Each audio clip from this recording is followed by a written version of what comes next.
Selamat siang, Selamat Pak. siang, Bang. Selamat Siang, siang. Kak. Ya, jadi hari ini ya mata kuliah geoteknik ya, geoteknik tambang, pertemuan pertama dengan saya gitu ya. Kalau saya lihat 100 orang ya yang masuk kelas ini ya. Padahal ini pilihan gitu ya. Saya nggak tahu karena pilihannya nggak ada lagi yang lain atau memang kalian berminat di geoteknik ya.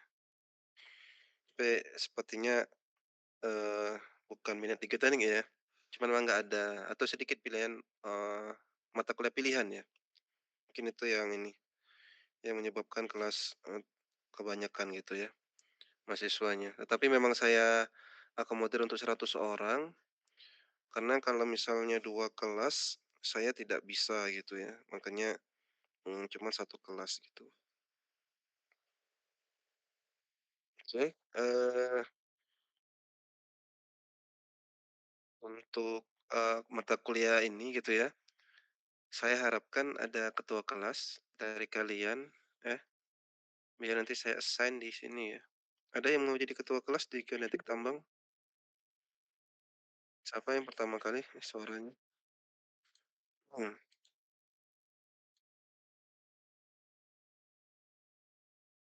Ya siapa? Saya, Pak. Ya siapa saya itu siapa saya itu? Johan, Pak. Johan, pernah jadi ketua kelas saya di mata kuliah apa kemarin? Dulu itu, Pak, semester lalu di software, Pak. Oh di software ya. Oke ya, coba saya ini Johan, Johan Zekel. Iya, Benar, Pak. oh iya pernah jadi ketua kelas ya. Iya udah tercatat saya ya untuk tanda tangannya ya pernah saya sematkan di sini. Oke, nah, ketua kelasnya adalah Johan ya. Oke. Hmm, ya nanti absen, tapi kita masuk ke sini dulu. Coba saya mau tanya ya, 5 orang aja ya. Kalau kalian mau nyampaikan silakan, tapi kalau nggak nyampe 5 orang saya tunjuk ya nanti ya. Sebelum saya masuk ke ini, saya mau tahu alasan kenapa kalian memilih mata kuliah ini ya. Karena ini kan mata kuliah pilihan bukan wajib ya. Coba silakan saya ke kalian dulu ya, siapa yang mau, kasih alasan mengapa memilih mata kuliah ini, ya. Saya, unmute ya sampai kalian bersuara. Cuman alasan doang ya, nggak nggak ada pertanyaan yang sulit gitu ya. Silakan.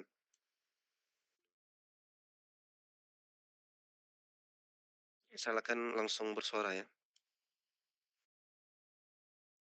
Pak, Kak, izin Pak, kalau dari saya kenapa saya ngambil mata kuliah geoteknik ini, pertama saya berminat untuk kayak mendalami ilmu geoteknik kayak misalkan kestabilan bawah tanah, kemudian kestabilan lereng. Terus juga saya ngambil mata kuliah geoteknik ini karena pada rencana saya itu di TA saya ataupun KP saya itu salah satunya itu penjuruannya ke bidang geoteknik, Pak. Seperti itu, Pak, alasan saya ngambil geoteknik.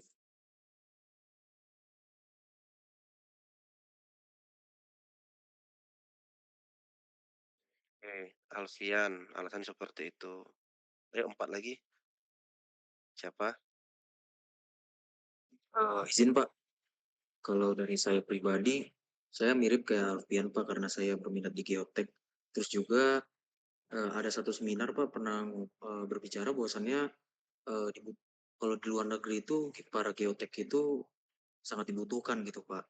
Bukan berarti saya kerja di luar negeri sih Pak, tapi peminatnya itu masih sedikit untuk geotek di luar negeri. Jadi berkemungkinan peluangnya itu ada seperti itu Pak. Geraldo. Lanjut lagi, 3 orang lagi. Izin Pak, perkenalkan nama saya Insan Fadisa Sibuan Pak, dengan ujung NIM 187. Kalau dari saya sendiri kan Pak, ini kan udah semester 6 Pak, jadi kita udah mau semester 2 gitu Pak, udah mau menentukan penjurusannya mau kemana gitu Pak. Nah, di libur kemarin tuh saya coba belajarlah Pak, tentang, buku Google Teknik gitu Pak. Nah, tapi, saya, berminat di geotek Pak. Nah, tapi dari buku itu, saya karena, belum cukup paham Pak kalau cuma dari tulisan aja gitu. Nah, jadi, di mata kuliah geotek ini, saya ambil aja gitu Pak, supaya mungkin nanti kalau saya bisa lebih paham kalau dari penjelasan langsung dari, Bapak gitu, bukan hanya baca buku sendiri gitu. Buku apa yang kamu baca? Yang ini Pak,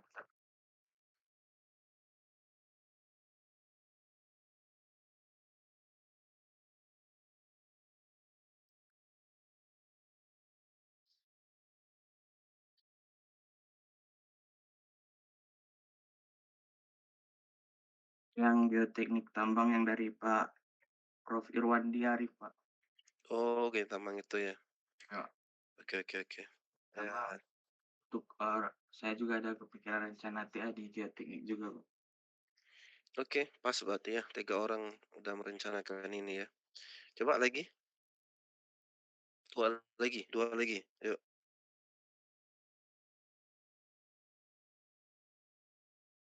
Nggak ada kan 2 lagi nih. Berarti cuma 3 orang nih yang mungkin benar-benar merencanakan mengambil, mata kuliah ini. Mana 2 lagi? Sebelumnya Pak, izin masuk Pak. Ya, Sebenarnya Pak, untuk alasan saya ngambil di mata kuliah geoteknik ini Pak, sebenarnya ada ketertarikan sih Pak dalam seperti yang dibilang tadi oleh banyak tadi teman-teman yang bilang. Kami tuh khususnya saya Pak pengen tahu lah Pak di bagian contohnya karena geotek ini luas Pak untuk bidang-bidangnya contohnya geometri jalan, kestabilan lereng tanah, terus ada juga terowongan. Jadi kayak ngelihatnya ini karena susahnya itu jadi ada ketertarikan Pak untuk mencoba lebih memahami lagi dan juga orang-orang yang saya lihat Pak untuk ke geotek ini inilah sebenarnya Pak tambang itu seperti ini Pak. Ya karena ngedesain semuanya juga itu diperlukan. Makanya saya tertarik untuk masuk ke geotek ini karena itu Pak. ya itu ya. Yakin ya? Jawabannya jangan formalitas gitu ya. Kalau kalian memang keterkaitan ini ya, kalian juga bisa nanti mengambil mata kuliah yang berkaitan dengan geoteknik sipil sebenarnya ya, kuliahnya di sipil. Kalau memang mau gitu ya, karena nanti peluang kerja itu geotek itu sangat banyak di sipil malahan gitu ya, bukan di tambang gitu ya. Tetapi, di tambang pasti ada geoteknik, nah gitu ya. Konstruksi sipil ya beberapa itu menggunakan, eee, ahli geoteknik dari tambang juga gitu ya. Misal ada pembuatan jalan tol gitu ya, orang peledakan dan orang geoteknik tambang itu sangat dibutuhkan gitu ya. Ada misal, menembus apa itu, bukit untuk terowongan kereta api misal gitu ya. Nah itu ini ya. Nah kalau memang kalian berminat di geoteknik itu ya tolong perbanyak, mata kuliah yang bisa mendukung bukan hanya geoteknik tambang gitu ya, bukan hanya mekanika batuan, dan bukan hanya kestabilan bawah tanah gitu ya, nggak banyak. Sebenarnya saya masih ada satu lagi mata kuliah namanya teknik penerowongan ya, tapi udah terlalu banyak kalau saya buka juga mata kuliah ini. Oke, satu lagi terakhir tapi saya minta yang perempuan ini, karena ini ini semua atau nggak ada yang perempuan? Oh ada ya. Silakan, saya mau dengar yang dari perempuan. Yakin mau fokus ke geoteknik atau cuma ikut-ikutan aja nih? Saya tunggu ya. Tujuh. Sebelumnya izin maaf, Pak. Ya, Cecilia. Kalau dari saya sendiri, Pak, memang saya tidak tertarik ke arah pengolahan ataupun produksi, melainkan saya tertarik ke arah geoteknik. Untuk apa yang akan saya ambil nanti sudah mulai tergambar, sudah mulai saya plankan. Saya tertarik di bagian desain, cuma saya memang belum tahu saya itu mau desain apa seperti itu, Pak. Cuma untuk di KP juga saya tertariknya di desain geometri jalan dan saya berharap dengan saya masuk ke mata kuliah ini, saya juga semakin tahu apa itu geoteknik dan semakin bisa di geoteknik, Pak. Ya, ini berapa ya yang mau mendesain geometri jalannya? Sebenarnya kalau geometri jalan mah mudah gitu ya, asal bisa mengakomodir alat yang akan lewat udah cukup gitu ya. Tapi kalau jalan atau bilangnya rem gitu ya, yang aman, itu baru ke geotek ya. Tapi kalau hanya untuk mendesain jalan, itu nggak perlu ke geotek gitu ya.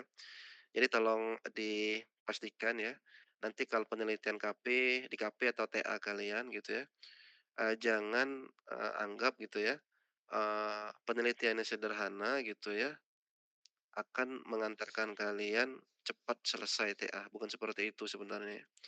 Jadi kalau kalian mau nanti cepat selesai TA itu gitu ya, itu ada, metodenya gitu ya, yaitu keberuntungan juga gitu ya, misal mendapatkan pembimbing yang cepat selesai, misal seperti itu ya.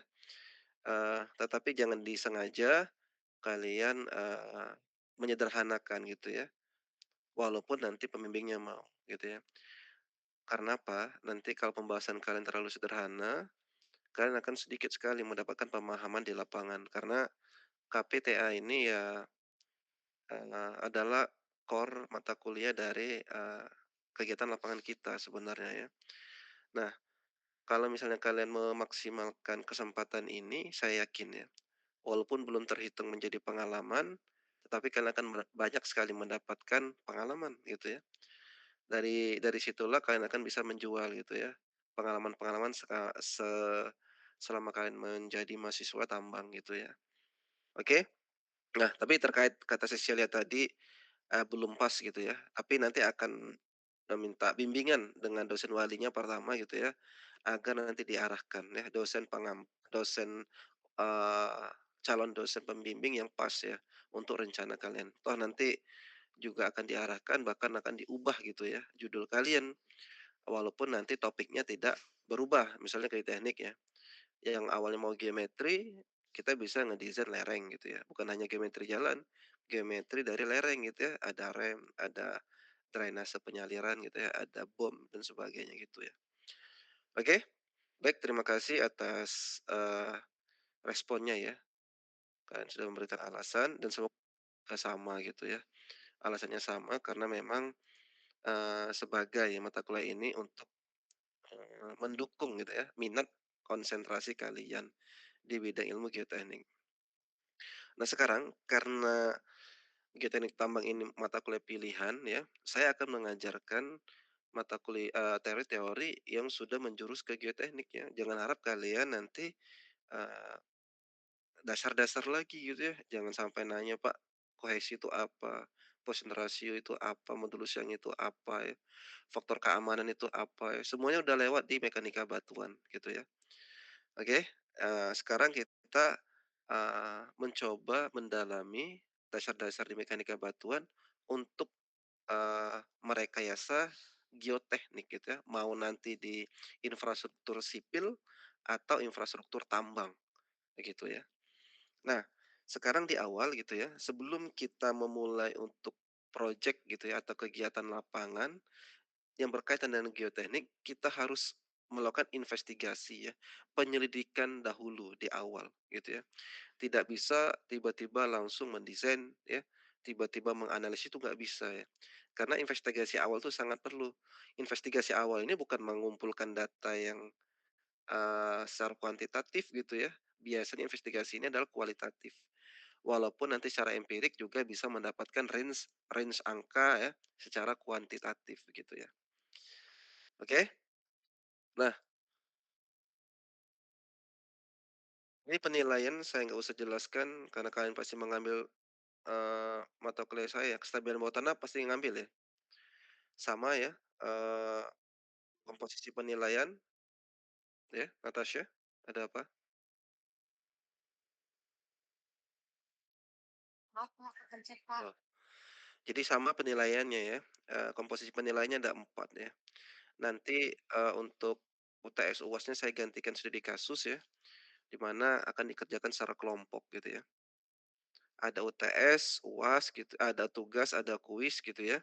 Itu akan menjadi, tambahan nilai 30% untuk kalian ya. Tapi, semoga kalau kalian hadir gitu ya, dan selalu, mengikuti perkuliahan saya, insya Allah ya karena ini cuma mata kuliah pilihan ya, insya Allah lulus lah gitu ya, asal kalian memang serius ya di mata kuliah ini. Oke. Nah, ini rencana pertemuan ya, maaf ini bukan full daring ya, tapi hybrid ya. Yang full daring itu adalah nanti ketika dengan DLB di 7 minggu terakhir ya, sebelum UAS. Kalau sebelum UTS dengan saya.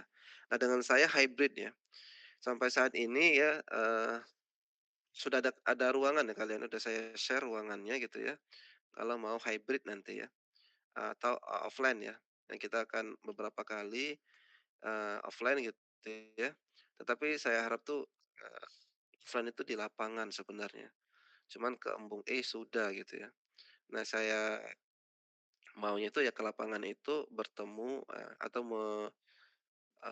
menganalisis batuan secara langsung sebenarnya yang kita klasifikasikan secara kuantitatif ya dengan metode empirik misal, ya bisa RMR, bisa GSI gitu ya, bisa Key System gitu ya.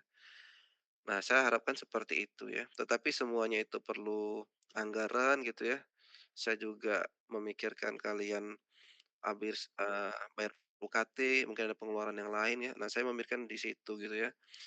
Nah, makanya ya mau nggak mau kita akan memanfaatkan apa yang ada di ITERA lagi gitu ya.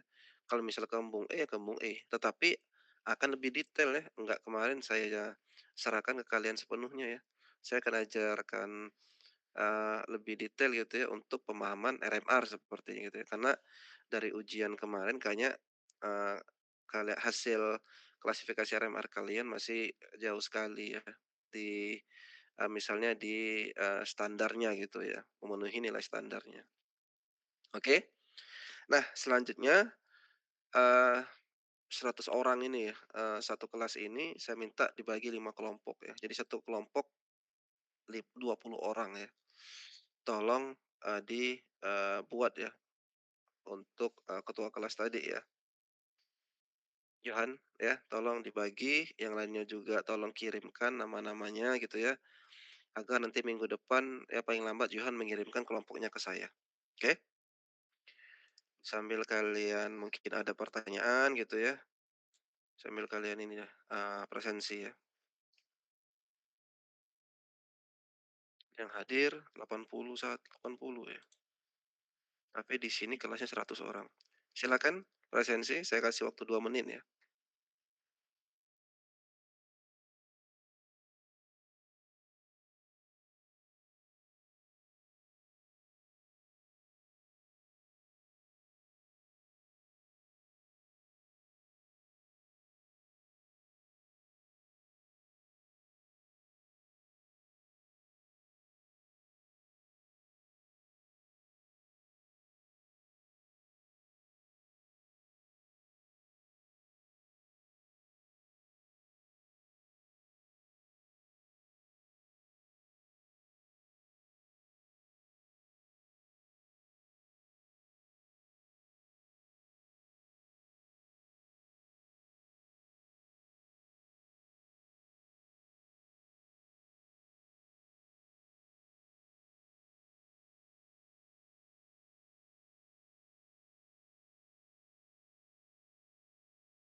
absensinya, ada yang ini,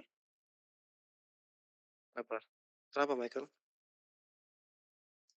Izin Pak, saya nggak bisa presensi Pak, karena saya menggunakan satu device Pak. Nah, minggu depan harus bisa ya? Baik Pak. Minggu ini saja ya, yang lain juga ya? Ini minggu pertama nggak apa-apa lah ya, tapi minggu depan saya harap kalian sudah bisa semua ya.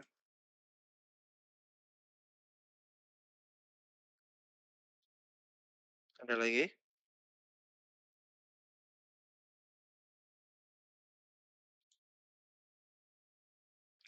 Lima ya. Tapi ini 81 ada yang langsung keluar mungkin ya. Mana sih? Nah baik ya, jadi, kita mau ke materi singkat ya, cuman beberapa slide gitu ya. Jadi, geotek gitu ya, atau geoteknik gitu ya. Geologi teknik sebenarnya. Jadi, eee, bagaimana, memahami suatu kondisi geologi gitu ya secara teknik gitu ya, untuk menyelesaikan suatu proyek gitu ya. Nah, geoteknik ini juga salah satu cabang ilmu ya yang, mempelajari perilaku mekanik dari material-material atau batuan ya, di muka bumi ini gitu ya. Nah, kenapa saya bilang batuan sedangkan teorinya material ya, karena tambang itu sangat, sering sekali ya berjumpa dengan batuan. Jarang ketemu dengan soil, kalau ada soil pun langsung dikupas gitu ya, dibuang. Kalau dia OB, dikumpulkan kalau dia topsoil gitu ya, pasti batuan, apalagi kalau terowongan ya, itu batuan gitu ya. Beda dengan geoteknik sipil, mereka, eee, sangat berpengalaman, expert gitu ya, untuk material-material yang soft ya, soft material ya. Apalagi seperti lempung, lanau, seperti itu mereka sangat ini, sangat bisa merekayasa material itu untuk keberhasilan suatu proyek ya, atau suatu, konstruksi seperti itu, oke? Nah, mata kuliah ini ya mempelajari, faktor-faktor yang akan mempengaruhi kestabilan lereng dan terowongan ya. Ada investigasi lapangan gitu ya, nanti ada jenis dan analisa longsoran lereng, pengaruh struktur gitu bagaimana, eee, menyebabkan ketidakstabilan ya, pemantauan seperti apa, nanti jenis perkuatan lereng dan terowongan itu apa yang bisa kita Eee, coba terapkan ya. Sebenarnya semua ini sudah ada di mekanika batuan, tetapi, tidak detail gitu ya. Nah, nanti di sini akan lebih detail ya. Bahkan mungkin kalau ada kesempatan offline ya, kalian bawa laptop, saya ajarkan langsung software-software-nya saja gitu ya. Bagaimana, mengaplikasikan kekuatan-perkuatan itu di software gitu ya. Nah, jadi kalau geoteknik ini ya, prinsip-prinsipnya sebenarnya mekanika tanah kalau dia geoteknik sipil. Tapi kalau dia geoteknik tambang itu mekanika batuan, itu bedanya ya. Nah, untuk pemahaman yang lebih dalam, karena kita tidak mungkin nggak ketemu mekanika tanah gitu, walaupun kita sering ketemu batuan, kan boleh dan saya sangat menyarankan kalian mengambil mata kuliah mekanika tanah gitu ya. Saya dulu S1 dapat mekanika tanah, tetapi memang karena belum ada mata kuliah MBKM, sehingga nggak banyak mata kuliah yang dihapus ya. Nah, sekarang kalian boleh mengambil mekanika tanah di, prodi lain ya. Saya, rekomendasikan baiknya kalian mengambil di, sipil gitu ya. Karena apa, eee, dari praktikumnya aja bagus sebenarnya mekanika tanah itu ya, lengkap gitu ya. Nah, kalian akan bisa membandingkan bagaimana perbedaan, eee mekanika tanah dan mekanika batuan, misal dalam uji lab gitu ya. Walaupun sama-sama namanya uji kuat tekan, tapi berbeda ternyata gitu ya. Perlakuannya untuk tanah dan batuan begitu ya. Itu dari ujinya saja. Dalam analisisnya juga ya mirip-mirip lah ya. Dalam penggunaan softwarenya juga sedikit berbeda begitu ya. Nah itu kalian akan dapatkan ketika kalian sudah dapat mata kuliah pembanding ya mekanika tanah ya. Oke, nah kedua hal ini, prinsip-prinsip ini gitu ya, itu digunakan untuk menyelidiki kondisi material di bawah permukaan, ya. Di bawah permukaannya bukan untuk terowongan saja, maksudnya lereng juga. oke. Yang kedua, menentukan dan memperkirakan ya bagaimana sifat fisik, sifat mekanik, bahkan sampai sifat kimia gitu ya. Karena apa, biasanya sifat kimia ini, kalau ada bersifat korosif ya, maka terowongannya itu tidak atau dihindari, eee, menginstal logam. Kalau ada logam mengharuskan logam, berarti harus dilapisi dengan material tertentu yang bisa menolak, korosi gitu ya, atau karat gitu ya. Nah itu, eee, kenapa diperlukan perkiraan sifat kimianya. Terus juga prinsip itu bisa kita gunakan dalam mengevaluasi kestabilan ya, di dalam analisis balik gitu misal gitu ya, itu bisa kita gunakan ya. Kalau kita tidak menguasai prinsip, bagaimana kita bisa menganalisis, bahkan sampai kita bisa mengevaluasi. Nah, selanjutnya ya, kita juga bisa mengevaluasi resiko ya. Jadi, K3 lah gitu ya sebenarnya terkait nanti, eee, geoteknik ini ya. Selanjutnya kita juga bisa, memonitor ya kondisi di lapangan, selama konstruksi ya, setelah konstruksi gitu ya, kita akan memonitor pergerakannya ya, berapa milimeter per hari gitu ya, berapa milimeter per minggu, per bulan. Kalau terlalu besar gitu ya, berarti ada ketidakstabilan yang terjadi. Apakah salah dari, desain kekuatan, apakah salah dari investigasi awal, atau salah dari uji lab, banyak sekali gitu ya. Tetapi semuanya itu akan diketahui ketika hasil monitor keluar begitu ya, pergerakan ya, displacement biasanya ya, itu yang kita, ukur gitu ya di lapangan. Ya alatnya nanti ada, ya saya jelaskan di pertemuan berikutnya. Ini referensinya tidak berbeda dengan referensi mekanika batuan, referensi stabil bawah tanah gitu ya, itu sama saja, ya. Oke? Nah, sekarang mengapa, penyelidikan geoteknik itu penting ya dalam pembuatan lereng dan terowongan, ya. Jadi yang pertama, kondisi tanah dan batuan itu merupakan penentu dalam metode konstruksi. Jadi kalau kita nggak investigasi gitu ya, tanah atau batuan itu seperti apa ya, apakah ada kemungkinan, sampai menyelesaikan lereng kita itu semuanya soft material gitu ya? Apakah cuman, berapa meter saja gitu ya? Kita harus tahu gitu ya. Terus kandungan di tanahnya seperti apa ya? Sampai nanti menentukan sifat fisik dan mekanis di lapangan sebelum kita bor dan kita bawa sampelnya untuk diuji gitu ya. Nah itu pentingnya gitu ya, penyelidikan geoteknik itu ya dalam nanti pembuatan lereng dan terowongan. Yang kedua, sebagai masukan dalam perencanaan, ya. Jadi memang, investigasi awal itu bukan penentu, tetapi sebagai masukan gitu ya. Karena apa? Investigasi awal itu sangat, eee apa ya, sangat mengandalkan pengalaman gitu ya. Pengalaman ini biasanya ya seorang geotech engineer yang sering projekkan seperti itu. Nah karena, pengalaman itu ya sangat, eee memiliki seni gitu dalam merekayasa proyek itu.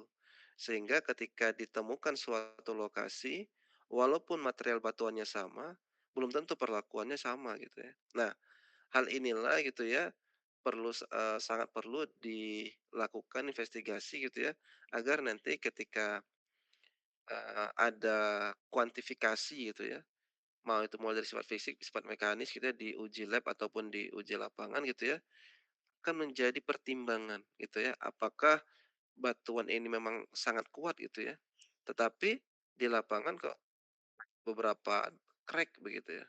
Dia kuat tetapi ada crack gitu. Nah ini masukan gitu ya, sehingga mungkin uji labnya 100 MPa karena ada crack kita nggak berani itu ya.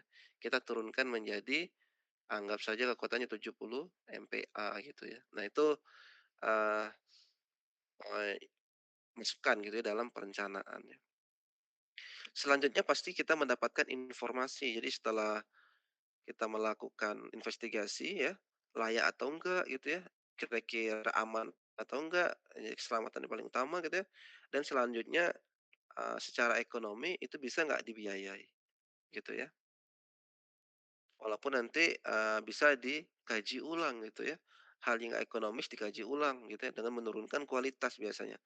Atau kalau nggak mau menurunkan kualitas, berarti menambah anggaran gitu ya.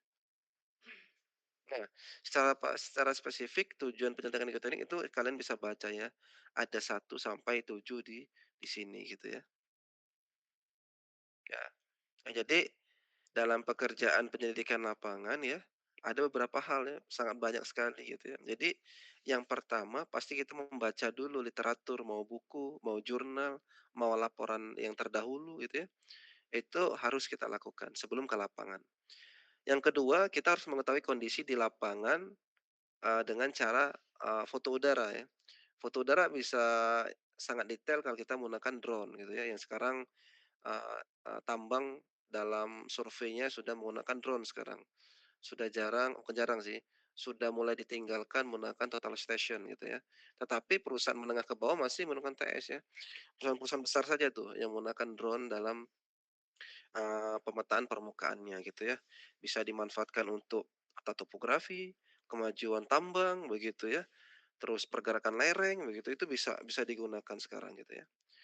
Nah, selanjutnya ada peninjauan geologi permukaan. Jadi harus ada pemetaan geologi di permukaan gitu ya. Bagaimana mendeskripsikan secara kualitatif batuan-batuan atau material itu dari permukaan gitu ya, diukur biasanya strike dip yang ditemukan gitu ya. Selanjutnya survei geofisika dan biasanya uji, geolistrik ya. Jadi sebelum kita pemboran, kita harus survei geofisika yang paling banyak menggunakan geolistrik untuk, memperkirakan lapisan batuan di bawah permukaan itu ya.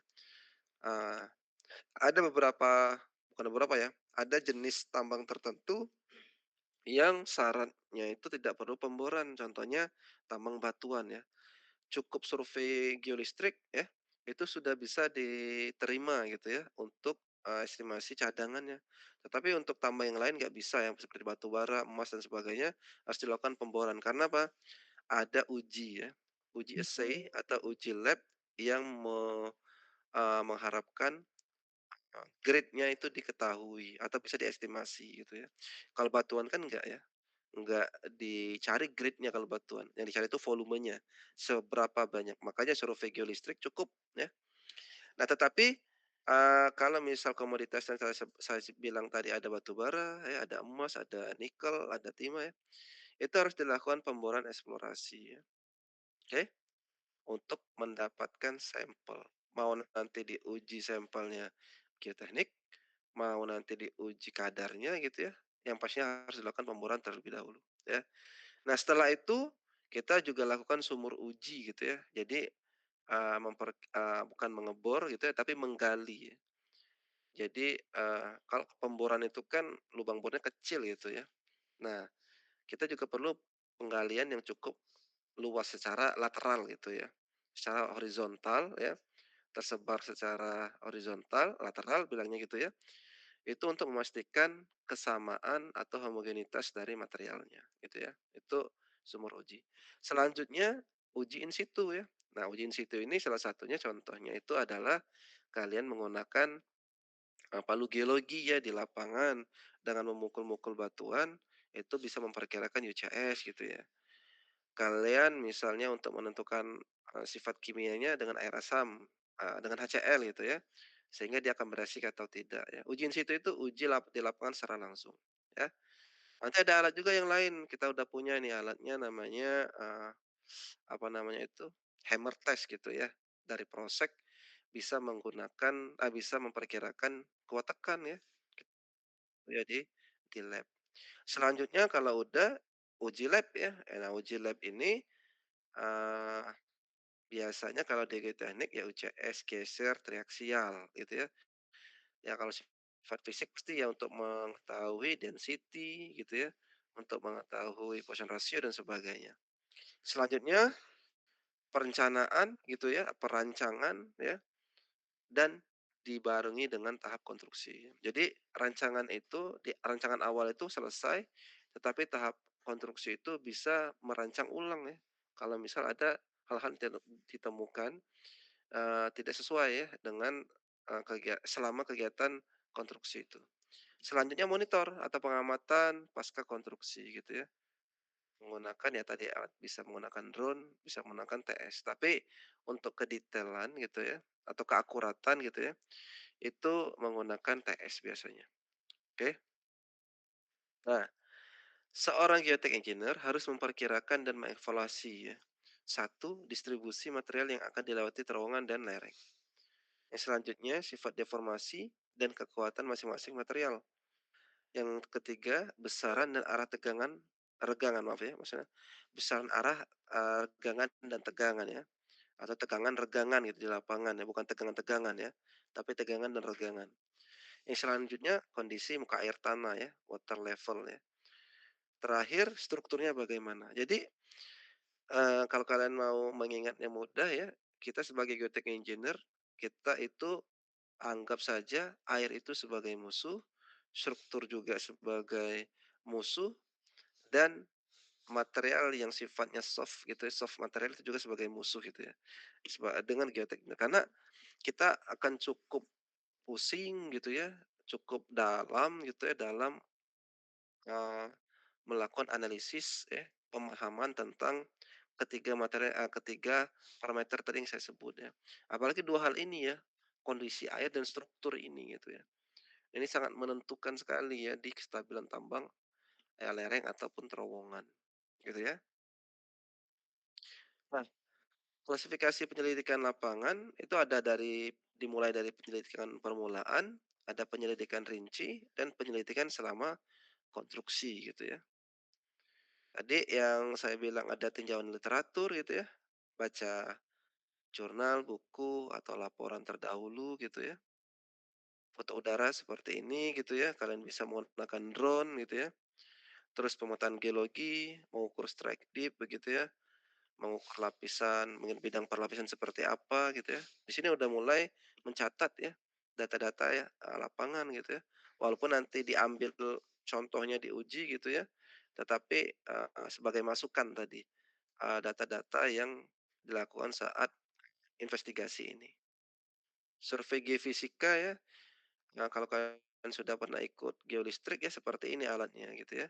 Hasilnya akan seperti ini. Jadi warna biru, biru muda, hijau, merah, orange, ini adalah lapisan batuan gitu ya. Biasanya kalau yang biru-biru ini adalah lapisan yang mengandung air gitu ya. Lapisan merah kuning ini batuannya cukup keras gitu ya. Nah ini softwarenya namanya Restudinf gitu ya. Restudinf gitu ya. Untuk mengolah data dari geolistrik ini gitu ya. Pemboran, ya ini pemboran dilakukan sampai kedalaman tertentu gitu ya, dan tujuannya itu adalah mengambil sampel untuk diuji. Nah, oke. Nah, sekarang studi mekanika batuan in situ. Jadi seperti ini ya. Karena ini investigasi lapangan, artinya studinya itu langsung di lapangan. Nah, kalau dia di lapangan, artinya disebut dengan in situ gitu ya. Pengujiannya in situ. Di situ gitu ya, bukan situ, in situ itu artinya di situ ya. Tetapi in situ adalah, pengukuran, pengujian yang langsung kena dengan material di lapangan. Nggak boleh dibawa ke lapangan ke lab gitu ya, dibawa analisa ke rumah, pokoknya ujiannya langsung di lapangan gitu ya.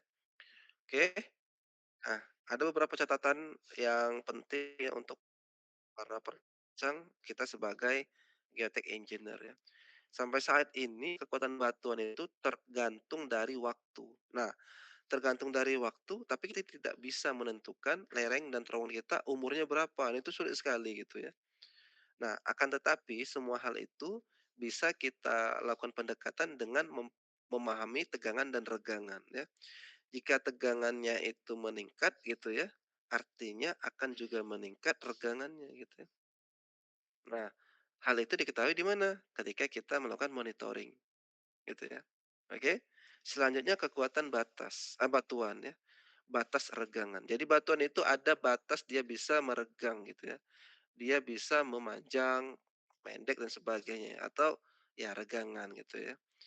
Ini sudah kita akan ketahui ketika kita menguji kuat tekan ya. Jadi UCS itu bisa kita artikan seberapa kuat batuan atau material itu ditekan secara uniaksial ya, dia sampai pecah gitu ya.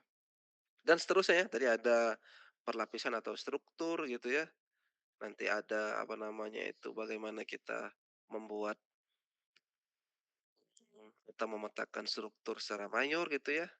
Nah itu nanti, semuanya sangat atau cukup penting ya dalam nanti, eee, kita merancang berkayasa ya sebagai geotech engineer, oke? Nah baik, itu yang bisa saya sampaikan sebagai pengantar ya di investigasi geoteknik gitu ya. Artinya sebelum kita merancang itu ada kegiatan pra ya, pra rencana itu ya. Salah satunya adalah investigasi geoteknik. Kalau sebelumnya pasti ada ya, misalnya pembebasan lahan, pembayaran itu nggak masuk di investigasi geoteknik gitu ya. Baik, ada yang ingin ditanyakan silakan ya sebelum saya akhiri kelas ini. Ya silakan. Perkenalkan Pak, nama saya Giraldo Putra dengan NIM ujung 009. Tadi Bapak ngejelasin singkat soal sumur uji. Biasanya kalau sumur uji itu buat apa ya Pak? Apa bentukannya kayak sumur yang kita tahu gitu apa gimana? Seperti itu Pak. Oke, pernah main ke kebun sawit nggak? Pernah Pak, Pernah dengar sumur gajah nggak? sumur Atau parit gajah, maaf, parit gajah? belum Pak. Belum. Jadi gini, kalau di, kebun sawit apalagi itu skalanya perusahaan, itu di perimeter kebunnya itu dibuat, atau digali lah ya, nanti seperti sungai jadinya itu. Jadi itu untuk membatasi gajah, untuk, mengganggu atau merusak sawitnya. Jadi parit yang cukup besar gitu ya.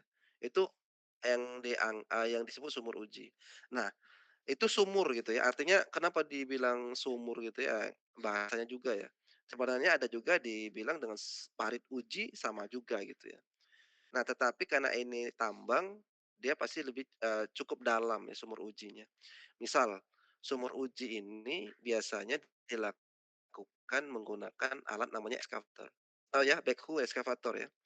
Oh, Ya, a armnya itu ada yang paling panjang sepanjang 12 meter ya. Kalau 12 meter kan sumur ya, yang 4 meter aja sumur bisa, 5 meter sumur gitu ya. Nah, itu digali sedalam 4 meter, 5 meter bisa ya, untuk memastikan materialnya itu sama, atau nggak usah sama lah gitu ya, ada kemiripan, tetapi penggaliannya itu secara horizontal tadi, gitu ya.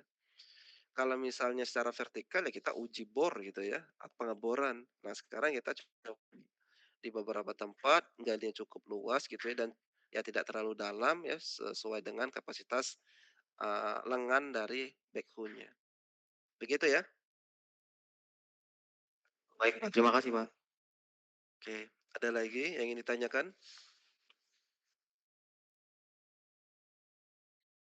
Baik, kalau tidak ada ya, saya rasa cukup untuk materi pengantar hari ini ya. Terima kasih atas kehadirannya. Sampai ketemu lagi di minggu depan. Saya akhiri. Assalamualaikum warahmatullahi wabarakatuh dan selamat siang. Waalaikumsalam. Waalaikumsalam. Waalaikumsalam, Pak. Waalaikumsalam.